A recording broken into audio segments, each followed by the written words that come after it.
મહારાષ્ટ્રના ધુળે સુરત હાઈવે પર ભીષણ માર્ગ અકસ્માતની ઘટના સામે આવી છે। તેજ ગતિએ દોડતી લાલ રંગની Maruti Suzuki Swift car number GJ26AB4424 અચાનક બેકાબૂ થઈ દુર્ઘટનાગ્રસ્ત થઈ ગઈ હતી। આ સમગ્ર ઘટના નજીક લગાવવામાં આવેલા સીસીટીવી કેમેરામાં કેદ થઈ ગઈ છે, જેમાં કારને અનેક વખત પલટી ખાતી સ્પષ્ટ રીતે જોઈ શકાય છે।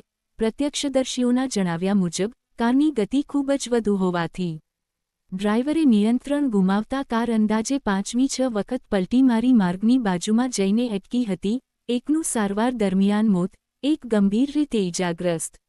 આ દુર્ઘટનામાં આકાશ પાટીલનું સારવાર દરમિયાન મોત નીપજ્યું છે, જ્યારે રોહિત વાઘ ગંભીર રીતે ઇજાગ્રસ્ત થયા છે અને તેમને હોસ્પિટલમાં દાખલ કરવામાં આવ્યા છે। કારમાંથી દારૂની પેટીઓ મળી અકસ્માતમાં બાદ સ્થાનિક લોકો અને પોલીસ તાત્કાલિક ઘટનાસ્થળે પહોંચી ગઈ હતી। કાર સંપૂર્ણ રીતે નુકસાનગ્રસ્ત હાલતમાં હતી। કારની અંદરથી દારૂની મોટી માત્રામાં પેટીઓ મળી આવી હોવાનું જાણવા મળ્યું છે।